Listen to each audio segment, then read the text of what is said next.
So, I just wanted to discuss the geometrical nature of inductance. So assume a situation, and let me just rub this off so that, you can see this clearly.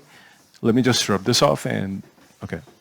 Let's try to understand the geometric nature of. So if you have a wire like this, okay, and then you have a loop-like structure, okay, and then you apply a time-varying current. So for example, you have a circuit, you have a battery, and there is a resistance, and this is your wire whose inductance is being studied, which means what power or force it has to oppose the incoming rate of change of current. So you close the key, and what you see is that you have a sudden rush of current in this circuit, which is 2 amperes, and the time for which it stays is 0.02 seconds, okay?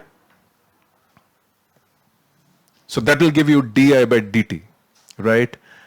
Now similarly, you have the same arrangement. You attach a battery and a key, and what you do is you again close the key, and what you get is a current of 2 amperes, and I'm just putting the same resistance as the previous circuit.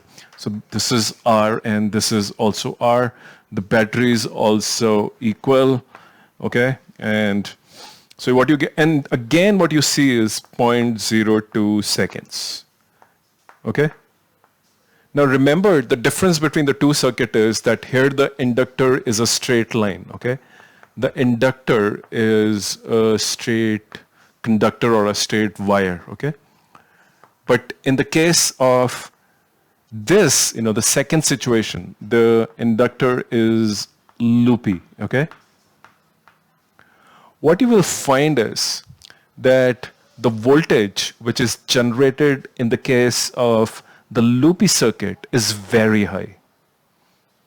But the amount of voltage which is generated in a straight wire, or maybe, less loopy, maybe, we can say it's less loopy, so let's do apple to apple, is very, very, small. So this goes to show, and I'm not getting into mathematics, which is number of turns, length, and stuff like that. The only point I want to make is, if you have a loopy, shape, it tends to offer more, induction phenomena or oppositional EMF vis-a-vis something which is straight. Although they're getting the same rate of change of current, the induction effect which is seen in this is very high. Okay? And you can notice the difference between the two shapes is geometry. This has far good area. This has loops, whereas this is just a straight wire. So remember, this experiment or example tends to show you the geometric nature of induction. Thank you very much.